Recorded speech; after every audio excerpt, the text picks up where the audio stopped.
طالبانو زه خو هم کله کله د میډیا ګورم ډېر داسې خلک چې افغانانو پښتانه دي چې یا کفر ته ورنږدې سوي طالبانو موږ د مولایانو له لاسه ورنږدې سوي که منئ که یې نه منئ طالبانو چې ویې څاري او هغه علت یې دا وي طالبانو چې هغوی دغو علومو ته ضرور وایي ځکه هغه د دغو علومو ماهرین وي ته هغه ته داسې وایې چې دا مباح ده دا څوک ده دا مباح ورته نو د هغه سخته خوا بدېږي دومره سختې خوا بدېږي زه طالبانو یو وارې د دې کابل په پوهنتون کې تېر کال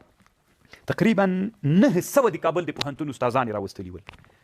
900 پوهنتون استادان ول دې ته درسونه ویلي هر 3 ورځې سیمینار و د 3 ورځې سیمینار کې یو ملا ته بې طالبانو زه عاجز هم دې ته غوښتی نو له ما نه مخکې د ولایت به یې نه یادوم دلته افغانستان کې د کابل ته نږدې دومره ډېر نږدې هم نه ده خو بیا هم لږ نږدې ولایت ده د دې ولایت یو ملا ورته راوستلی و هغه ورته ویلي ول چې دی تاسې ټول علوم مباح دي که کیمیا ده که فیزیک ده هېڅ ثواب نه ستاسې په عبث کې لګیا یې په غټه سطح دې ملا ورته خبرې کړې وې زه چې کله راغلم طالبانو ما هلته بل پوهنتون کې هم درس ویلی زه چې دلته راغلم درس ته نو هغه علما ما ته راغلل هغه علما چې رئیسان ول هغوی سخت خفه ول چې د مولیان ګوره ته داسې فکر مه کوه څنګه ما ته چې طالبانو دا اوس یو وزیر ما ته داسې یوه خبره وکړي چې په هغې دې ما طبیعت خرابېږي قسم په الله که ټول عمر بیا طالبانو ولې زه انسان یم عادي انسان یم طالبانو خو چاته چې نسبت ته علم پیدا سو ابه نازوې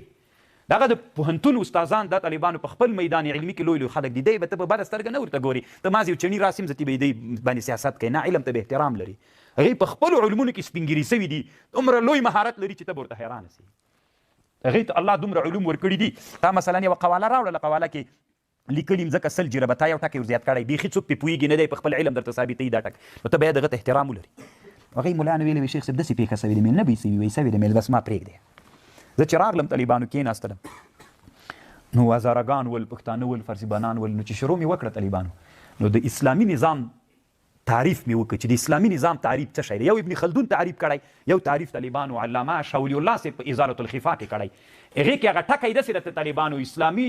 نظام تعریف دا ده چې د احیا د علومو به پکې کېږي اسلامي نظام تعریف ټول خو طالبانو وږده یو ټکی پکې دا ده چې احیا د چا به کېږي د علومو احیا به په اسلامي نظام کې کېږي بس دا ټکی مې ځان ته بانه ونیو طالبانو خبرې مې وکړلې ګوره د پوهنتون استادان ول کاش کې ویډیو نشر سوی وای طالبانو نه نشر کوي بخیلان څه دي نو چې کله یې هلته خبرې وکړلې طالبانو نری تکبیر نارې راته وکړلې د ما 1 ساعت وخت نو بیا نیم ساعت پوښتنې ولې 1 ساعت د دوی چای زه 9 بجې ورغلی وم چې وخت مې پوره سو ټول د پوهنتون استادان ویلي وي موږ ټول مکمل د چای وخت هم تاته درکړو بس وغږېږه استادانو راته ویلي کله چې خلاص سو د ټولو استادانو په نمایندګۍ باندې یو هغه راولېږه یو استاد وي نور خو هم څه تر وسه نه کېږي وي تا به په تندي مچو کومل سیده یو پوهنتون د کابل د پولیتخنیک د پوهنتون یو استاد راته ویلي وي حماسي صاحب که ته نن نه وې راغلی زه نور په وطن کې نه پاتې کېدلم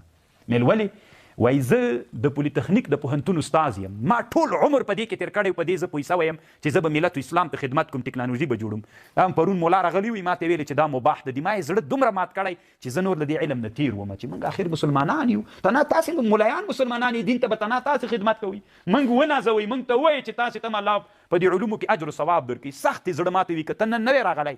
قسم په الله نور زه د وطن نه تللم او نور ما دا علم ته د پای ټکی کېښود تاسې موږ دومره ناهیلي کړلو اوس طالبانو که دا د وطن نه تللی وي هغه پوهنتون کې هغه استادانو ته چې ته د مباحو خبرې کوي ځکه ګوره طالبانو مثلا ته ما ته وایې دا خبر داسې ده ما علمي منلې ده ته یو چڼي ما ته راجګېږي ما ته وایي داسې ده نو ما باندې چې په زور منې د ټوپک په زور باندې یا مې وظیفې نه لرې کوي یا یو بله خبره راته کوي ما علمي منلې ما به زړه څومره مات سي هغه علوم چې چا کړي طالبانو ټول عمر کې تېر کړی هغوی دا ذهنونو منلې ده نو هغوی سره ته علمي چلند وکړه دا چلند مه ورسره کوه چې مباح ده دا یې د حل لاره نه ده په دې ډېر خلک طالبانو الله مکړه چې موږ د اسلام له دایرې نه باسو ګورئ مسؤلیت دې بې تاسې علما وي ډېر خطرناک خبر ده دا طالبان او قرآن او د اسلام دین کې احیا د علومو وکړه علم راژوندی که بلا وهله یې راژوندی کوئ خو یې نسې نور هم خلکو ته پکې هغه ورکوي تانې ورکوي دا خو نشته ده او دا هغسې ده ته اوس دلته نږدې روح الماني ته ګوره زه تاسو ته چې کله کله وایم چې تاسې اصول فقه وي ابن الهمام څه ده طالبانو ابن الهمام فتح القدیر مولا دی چې کله په مکاسبو باندې بحث کوي نو دی وایي طالبانو ټول کسبونه فرض ټول کسبونه څوک چې د بشریت ورته ضرورت هغه کسبونه څوک دي فرض دي اوس د کالیو کسب سره طالبانو دا کالي چې وب دي نساجي دا په مسلمانانو مثلا د افغانستان په مسلمانانو دا څوک ده فرض کفایي ده طالبانو زه نه وایم ابن الهمام په اصول فقه کې وایي ښه چې فرض وو په افغانستان کې داسې فابریکه شته چې هلته رخ جوړېږي نو دا فرض کفایي د مسلمانانو په غاړه باندې سوه که نه دوی په چا ورچولې دا فرض چې په دوی باندې فرض وي چا په غاړه یې ورچولې د چینایانو او د هندیانو په غاړه یې ورچولې نن کالي افغانستان ته له هند او له چین نه راځي خیر د طالبانو د الله په خاطر تاسې خو ابن الهمام وګورئ ټول کسبونه دا د کالیو کسب چې د اسلام دا خپل فرض پې باندې پټوئ دا په مسلمانانو فرض دي که بعضې مسلمانانو دا کار وکړو د نورو په ټول افغانستان کې چیرې درخت فابریکه همداسې طالبانو یو بل دا څومره شیان چې موږ په دې عرب کې استعمالو پاج ده مثلا دا پاج ده دا مسلمانان افغانستان کې پړګۍ په سرکۍ سنت ته دام په مسلمانانو کمه ده د پاج فابریکه بیخي طالبانو نو هسې ځان په بدې باندې که تاسو وي چې موږ مسؤلیت نه ده په دې موږ خلاص ولو والله که خلاص یا ولو انهم ته ماته داسې ووایه طالبانو چې دا موږ تاسې دا کتابونه چې د هر یو مخ ته ایښي دي تاسې شاته وګورئ چاپ یې د کوم ځای ده وایي طالب جانه قرآن وګوره چیرته ده چیرته ده دا کوټه لاهور چیرته ده ښه ولې موږ اخر چې هغه خپل کتاب موږ په خپل هغه کې نسو چاپولی زه حیرانه یم طالبانو دا نن سهار مې طالبانو یو مسجد النبوي نه یو حاجي صاحب دا میسج راته کړی وی ترکیې نه یو عالم مدینې منورې ته راغلی ممکن افغانۍ به وي کتاب مې جوړ کړی که کوم کتاب را سره د افغانستان کې چاپو ما نه پوښتنه وکړله وی دغلته د چاپ ترتیب څنګه ده ولو انهم اقاموا التوراة والانجیل زه نه وایم چې د چاپ ماشینونه اوس دلته را پیدا سوي دي طالبانو خو ولې مخکې سسول ولې مخکې نه راتلل ولې موږ ته اول قرآن کاپیرانو په سان پیټرزبورګ کې چاپ کړی ولې څه بلا وهلي چې دا د چاپ ماشین موږ خپله جوړ کړی وای خپله به هم قرآن پې چاپ کړی موږ داسې عادت لرو ټول عمر دا د موږ د علماو عادت ده 100 کاله دنیا مزل وکړي بیا هغه شی دلته راسي بیا وایي وله دا خو ډېر ښه وسا شی ده دې کې خو ډېره فایده ده هلته دنیا 100 کاله مزل کړي چې نه وایي دا شی راوته دی هلته کفر به لیدی ناروا به لیدی ناجایز وي بیا چې دنیا 100 کاله مزل وکړي بیا دی وایي والله دا خو ډېر ښه شی ده دا موټر ته داسې راواړوه دا